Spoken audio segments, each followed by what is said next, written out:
Hi, I'm Monsignor Jamie, and welcome to Breaking Bread. We have a special treat for you today. I'm with Sal Lobuglio from Little Cupcake Bakeshop in Bay Ridge.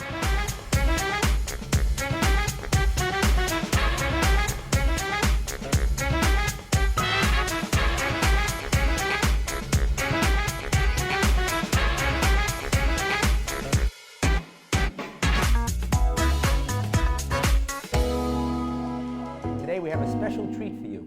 We're here at St. Bernard's Church, and I have the students from our school, St. Bernard's School, who, after finishing 4 weeks of a cooking class, today we have a special treat for them as well. They prepared breakfast, lunch, and dinner over the last 3 weeks, and today we are doing desserts. And I have with us Sal Lobuglio from Little Cupcake in Bay Ridge. Sal, welcome. Nice to be here. Thank you for being here. So, Sal, first tell us a little bit about your bake shop. All right. Well, we've been in business for 10 years now. Currently, we have 3 in operation. 2 more on the way, and 1's in Bay Ridge. Right, that's the original one. Yes. Didn't I bless that place? Yes. How long ago was that? 2005. Wow, I guess my blessing worked. Yes. Because you're thank doing God, well. Right? So far, so good. The other shop is in Manhattan. Okay. We've been there. It's in old Little Italy. Right. In 2010, we opened up. That's where, near Mulberry Street, Spring Street? Yes, it's on the corner of Prince and Mott. Okay. And the other shop is in Prospect Heights. But it's right around the corner from the new co-cathedral, St. Joseph. Yes. Because when we went for the Chrism Mass this year, afterwards we went there for a few cupcakes. Yes. Now, you don't only have cupcakes. It's called Little Cupcake, but you have cakes and... We have cakes, we have cheesecakes, we have a line of breakfast items, croissants, muffins, buns. We also serve cappuccinos. We're a cafe setting where you sit down, bring your family. We also have a line of gluten-free products that we're releasing, and we're also having a line of vegan items that are also being released soon. Oh, that's great. But but your specialty are the cupcakes. Yes. Now, we're looking over here, and I see all these different flavors. I mean, it's all basically buttercream, right? Yes. Mainly buttercream. We also use cream cheese. We also use mascarpone. Okay. There's different array of flavors you can get. Our most populars are, the vanilla buttercream, because we make it with a pure vanilla. We get it from Madagascar. Oh, really? Yeah, it's a pure vanilla bean that we get. We have our own secret recipe, as you would say. But now, how do you get these bright colors? I mean, it's they're so appetizing. We use an X-Berry food coloring. Okay. It's a kind of... And that's all safe? Yes. Okay. It's all safe. That's how we get it. It's mainly, we mix it in while we're making the actual buttercream, and while we're actually making it, we pour it in and we use it.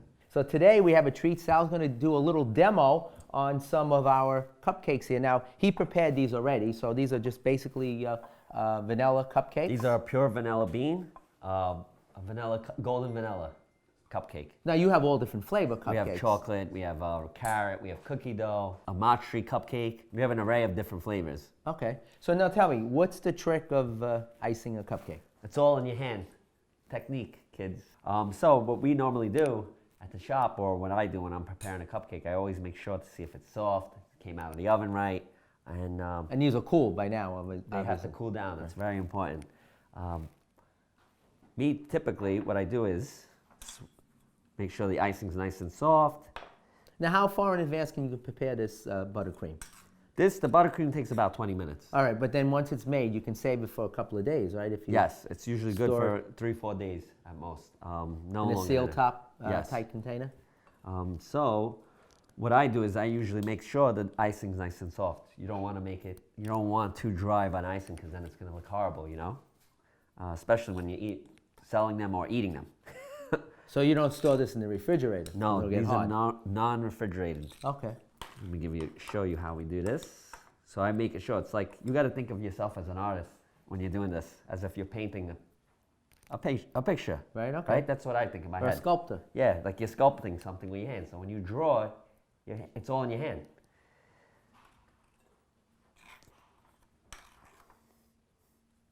So I get the first amount and I put it on, and gently, and I hold this gently so I don't squeeze the cupcakes. Oh, so you don't want to crush it. Yeah. So you could either hold it like this. If you're a righty, I'm a righty, but lefties, you hold it a different way. But generally, I go nice and slow. And I smooth it on. I like to do sometimes different designs on them. This is like a little wave. As you can see, there's a little wave in the center. Okay. Yeah, and then there's also, put a little bit more on, and gently with your hand, you do a nice swirl. So you remove all the excess cream on the side. Yes, sometimes I add more or less just to make it look extra pretty. Is that called a swirl? That's the swirl. Okay. Let me show you the other one. I'm gonna do it and then I wanna see you guys do it. Add the icing on, put a good amount of icing, swirl it, it's all in the fingers. You don't have to put that much, and then do a little wave. You see it looks like a little wave, and then I shave it to make it look clean. Throw some sprinkles to finish it off. So now, the sprinkles you can use any color you want, right, to contrast it. Yeah, pretty much any. I sometimes add more or less a little bit more. Very nice. Now let me see you guys do it. Oh, here we go, guys.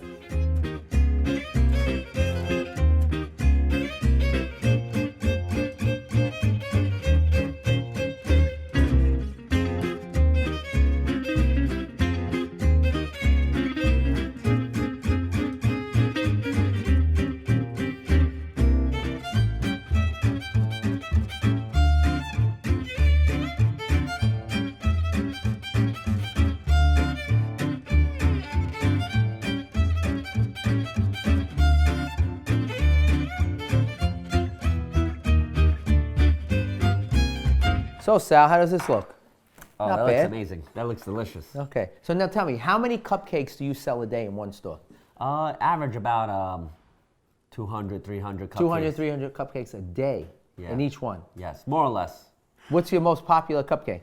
Our most popular is a vanilla bean with the vanilla icing. Vanilla. Yeah, traditional Not chocolate. That's a secondary favorite.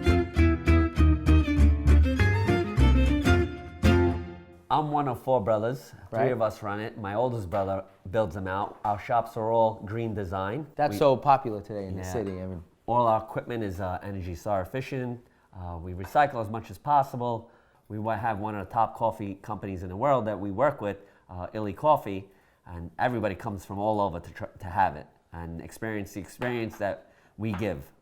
We have a 1940s, 50s look in each one of our stores. Our new shop in Prospect Heights has a 1920s feel. Wow. 1930s, where it's an old parlor design that we try to design each shop as if you would feel like it's a timeout from the real world. first time they didn't do a Wow, bad they did job. not bad. Look at that. Wow. Nice I'm job, gonna take guys. these home. Okay, let's have the other guys come in. Why don't you step back and we'll have a little try at decorating cupcakes. Come on over, girls. Oh, we're just- Guys, come over. So were you paying attention? You ready to start cake decorating or cupcake decorating? Let's go. Start icing. If you have any questions, just ask us. So you say you sell about 200 to 300 cupcakes a day. You make them fresh every day? Every day we make small batches so they're consistently fresh. We Now, how many are in a batch? generally about 24 to 40 come in a batch. In a batch. We make them in small batches because of the ingredients that we use. We use the best possible ingredients in our stuff. Our cupcakes generally last about 8 hours, 12 hours, just because we don't use preservatives, we don't use additives in our stuff, and we use all natural stuff So then basically every day you have fresh cupcakes. every day. I'm sure a lot of people come to you for donations. Do you make donations to charities and different schools? And We work with a lot of charities and organizations to help. One particular organization that we work with is the Feed organization. It's a big organization started by Lauren Bush. right? So far, we provided 20,000 meals in different countries. We do a lot of local stuff because we're local.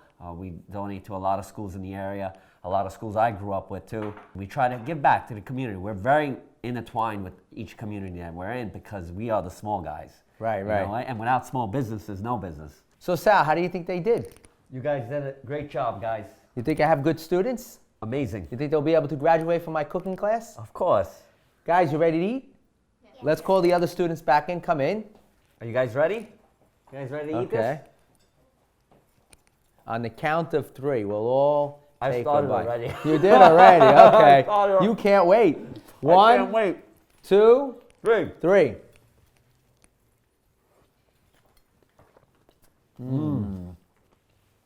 What do you think, guys? Delicious, right? What do you guys think? Let me hear it. What do you guys? That buttercream is delicious. Yeah. Did you have fun? Yes. The next time you're in Prospect Heights, Bay Ridge, or even downtown Manhattan, make sure you stop in at Little Cupcake. The address is right here. Don't go away. We'll be right back with more Breaking Bread.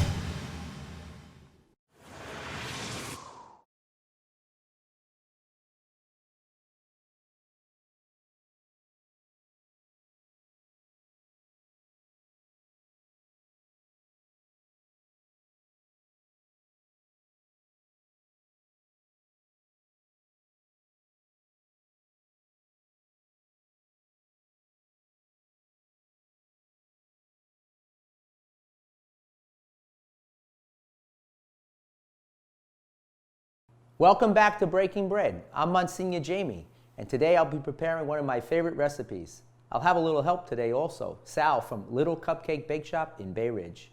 So you're going to be my assistant today. Awesome. I'm going to be preparing one of my favorite dishes. It's chicken rollatini with asparagus and mushrooms. Oh, I can't wait. Now you know about Italian food, right? Oh, I love it. So we have our prosciutto, we have provolone, we have our chicken breasts that have flattened down. We'll make a little egg wash here with some egg and some Dijon mustard and Parmesan cheese. We'll then dip it, flatten the chicken cutlet out, and we'll put some prosciutto, the provolone, and asparagus inside, and some sage. Then I'll take dip it in the egg wash, and put it in the breadcrumbs, and then we're going to just brown them in the saute pan, and then we'll finish them in the oven. After we do that, I'll saute some mushrooms, and we'll have a nice meal. I can't wait. First thing we'll do is we'll get our chicken cutlets, chicken breast here. We'll start out with 3 here. And the first thing we do is we get a little prosciutto here. You can hold that for me. Put you right to work. So Sal, how are things in the cupcake store? Going great. Doing well? We're there every day baking, eating everything. Now, is it true you told me that you go through about 200 or 300 cupcakes a day? More or less. True. It is true. That's a lot of cupcakes. We have a nice following. We have been there for 10 years. Wow. And, That's we great. have a nice after-school crowd, a nice morning crowd. A lot of kids coming right after Yeah. school. I like to use fresh sage here. What we do is then just roll them up like this. And actually, you're not really even rolling, you're just folding. A lot of times, people try to roll. So do you like to cook? Oh, it's in my blood. What are some of the dishes you like to prepare? Pasta carbonara. Ah, a lot of pasta, Yeah. right? Now, do you use cream or egg yolks? Only Cream. Cream. Because some people, they just use the egg yolks, but, I like it a little dry. okay. The pasta carbonara, not too liquidy. Also like lasagna, Ah, lasagna, that's my favorite. pasta with lentils, pasta fagiolis, Ah, anything with pasta. anything. It's in my blood. Italians love their pasta. I tell you, I love pasta too. I can eat it every night of the week. I try not to. What's your favorite? Well, I like fusilli. I love fusilli with a little meat sauce, a little fresh ricotta, a little hot pepper. Out of this world. Okay, so we have these chicken rollatines that we stuff with the prosciutto, provolone, a little sage. Now fold them in half. Okay, then we'll get some of our Monsignor, eggs. where'd you learn how to make all this? Well, you know, I went to the Culinary Institute of America, and I graduated there, and I worked for about 10 years in hotels and restaurants. But this is one of my mother's recipes. I always used to be in the kitchen. First, I used to love to eat, but I always had a desire to cook. So I would always watch what she was doing in the kitchen. We'll put a little... How many years? Well, I worked for about 10 years in hotels and restaurants, and put a little mustard in there. And, but this is one, as I said, is one of my mother's recipes. And put a little Parmesan cheese. With all your experience, what's your favorite, all-time favorite? Well, I mean, I love Italian food. I have a little bias towards Italian food. But I also, believe it or not, I love barbecue. I love grilling. I love any fish, meat that's grilled. It always tastes delicious. Now, once we have these cutlets on, I'm just going to put a little oil here in the pan. We're going to brown them on both sides. Just enough oil in there to cover the pan. Put this up a little bit higher. And now we're going to dip them in the egg wash, seasoned breadcrumbs. Now, the asparagus, once they're rolled, what I like to do is I like to just stick them in so that they actually stick out, so that when you're serving them, they have a nice, the stem is sticking out on both sides. So it's kind of like overlapping. And that gives it a nice, just stick it right in there. Put them on the side like that, so that they actually stick out both ends. It seems like you know your food. Well, I love to eat. When you love to eat, you love to cook. And you know, cooking is something that you can prepare whatever food you really like. So if you don't like something, just eliminate it. Don't put it in. Okay, see how nice they look with the asparagus? Now, the trick here is to, when you're breading, it's always good with one hand to put in the egg batter. So you do this with one hand like that, you dip it in there, so you don't get all the breadcrumbs. Actually, they call this muck hands. It's when you have the bread and the egg together. Actually, when I was a kid, I used to love the leftover egg and the breadcrumbs and mix it together and fry it. And we would eat that. That's a real old Italian trick. Yes, right? So there's the last one here. Our oil is heating up. And when we come back from break, we will fry them. Stay tuned, we'll be right back.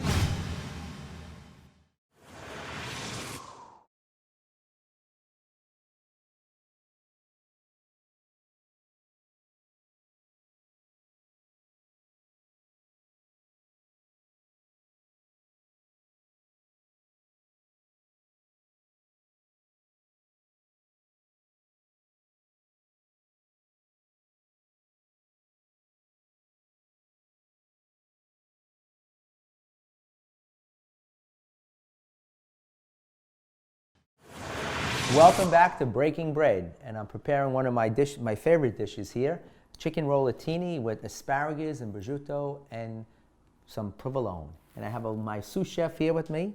I have Sal Lobuglio from Little Cupcake Bakeshop in Bay Ridge. So right now we're going to start to fry our chicken rollatini.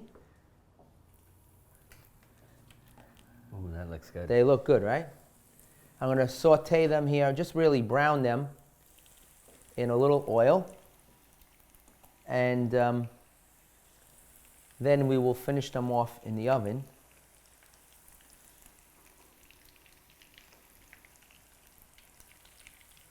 And we just want to get them brown a little bit.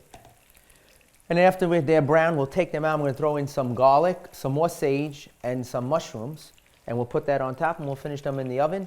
Put a little wine in there, and we'll be ready to go. Let me have a little of that. Sure. So cooking spray. Put a little cooking spray on here just to coat the bottom of the pan so that the chicken doesn't stick. I'm going to turn these over now. Oh, that looks great. Looks good. Now, how long do you fry them for? Well, we're just going to brown them on the outside. And they're really going to finish in the oven about 375 degrees for about 40 to 45 minutes. And as you can see, I did not put too much oil on the pan. Let that cook a little bit. So now you have a couple of brothers in the business also, right? Yes. I have two brothers. So I'm one of four. My oldest brother does the build-outs. Right. And my other two brothers are the operations. Okay. So, and I'm one of the cooks. And we're all running around, working, and each shop would bounce around from shop to shop. And then I also have my sister-in-law with us. And it's a family-run operation. Mm-hmm. Some cousins are with us as well. Now, what part of Italy are you from? Well, I'm half Napolitan. Okay. And half Sicilian. So my mom is from Naples and my dad is from Sicily. Oh, okay. That's a nice combination. So you get the best of foods from both worlds, huh? Yeah. Now, these are just about they're brown on all sides. Now what we're going to do is put this here into my, put them this way, my greased pan. That smells amazing. All right. Now, as you can see, I didn't put too much oil in there, because now what I'm going to do, I'm going to just saute some mushrooms here that I sliced up here. These are just some baby portobello mushrooms. Now I'm going to throw in just some garlic. Now let me ask you, do you do the cooking in the rectory? How does it work? Do you, Well, when I'm in, I will do some cooking. Of course, I'm the priest that knows how to. Most priests, have to be honest with you, don't know how to cook. But I'm going to throw a little extra sage on do they here. all come to you for advice on food? Well, they know I'm the cook, so I kind of, most chefs just take over the kitchen. So it's not a matter of asking, we just have a habit of just taking over. So, but I enjoy it. Cooking is not a job. It really is a pastime. It's a love. It's a hobby. When cooking becomes a job, I don't think it comes out good. Now we're going to throw some wine. Now you could put either red wine or white wine. Just put a little bit of dry red wine here. And I'm going to let that just deglaze. And what that means is you just let all the flavors in there from the chicken that was browned in there be absorbed into the mushrooms. And you're going to raise the flame a little bit so that that alcohol in the wine kind of burns off. But yet all the flavors remain, and it kind of brings everything together. And I'll just let that boil down a little bit. Unfortunately, cooking can take up a lot of time. Well, cooking it's the preparation. It's the shopping, it's the preparation. Putting it all together, as you can see, we had all the ingredients right here. It doesn't take long, but it's all the preparation. And it's always good to have all of your preparation. We call it mise en place, where everything is all ready for you to go. If you watch all these cooking shows, everything is right there. Boom, boom, boom, boom, boom. But shopping, cutting it up, preparing it, that's the hard part. So now, is everybody always asking you in the rectory or in where you work, or always saying, "Oh, Monsignor, make this," or "Can you make that?" or "Can you do that?" Well, they'll ask me, like you did, what's your favorite food? Do you like cooking? But I mean, if you're out with them, they'll say, Monsignor, prepare something for me. You have a kitchen in my car. So, so I'm going to now just take this here. Let that burn off a little bit. You smell that wine, you smell the garlic, you smell the sage. It smells amazing. The mushrooms. And that's, now, what do you do when you're done? Well, when I'm done, I'm going to put this over here. Just pour this on top. And throw all the mushrooms on top so that when they cook, they will... Now, I'm sure the mushrooms give a really good flavor with Yes. the wine. And the sage and the garlic. And we'll just put this right on top. And like I said, we're going to put this in a 350-degree oven. Now, the juice I'm not going to pour on top because I don't want them to get too soggy. So I'm just going to put it on the bottom of the pan so that it gets absorbed. And don't forget, when you're cooking in the oven, the liquid will evaporate a little bit more also and get all that last bit of sage in there. Put this right here. Monsignor, what are we going to do with this now? Right now, I'm going to put this in the oven and we'll bake it and we'll be ready to go. You open the oven. Okay. Thank you. Put that right in there. Great. In a few minutes, we'll be ready to eat. When we come back, we'll see how everything turned out, so don't go away.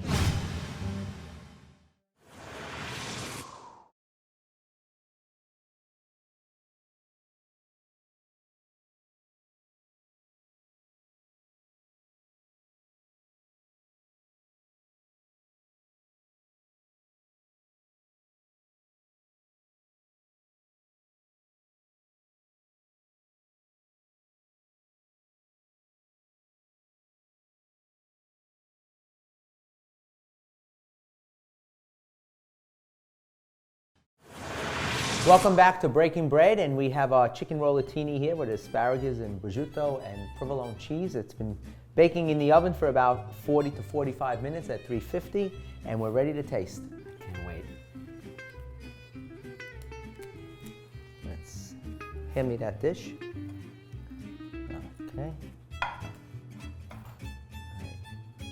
Okay, we'll put a little, a little salt.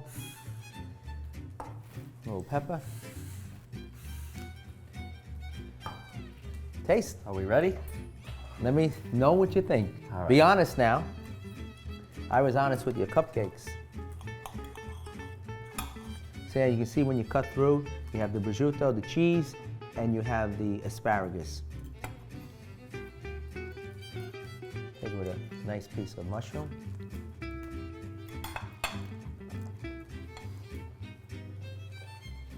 It's excellent. It's amazing. Moist, nice flavors. So good, I'm gonna have another piece. You taste the red wine, and when you cut it, you see how all that cheese just melted through. So what do you think? The food is excellent, it's amazing. Sal, thank you for being with us today. Hope you enjoyed my cooking. Thank you, it's my pleasure. Food is excellent. Thank you. And the next time I'm in Bay Ridge or Prospect Heights or even downtown Manhattan, I'm going to come over to Little Cupcake and I'll have a glass of coffee, a cup of coffee, and maybe a cupcake. Thank you. Thank you. Always a pleasure. Next week, we'll have more recipes and more guests on Breaking Bread. See you then. Thank you once again for joining us as we go into our neighborhoods to meet the members of our church family in Brooklyn and Queens, where they are, in their kitchens and around their tables. We hope we have taught you something today, not only about the dishes we have prepared, but also about the great people who make up our family of faith in our ethnically diverse city. The 3 F's of life are faith, family, and food. And there is no better way to experience them all than in our kitchens and around our dinner table at the end of each day. You just have to make the time to make it happen. This is Monsignor Jamie Gigantiello, reminding you that together we can continue to build the church by devoting ourselves to community, prayer, the teaching of the apostles, and the breaking of the bread. May God bless you always.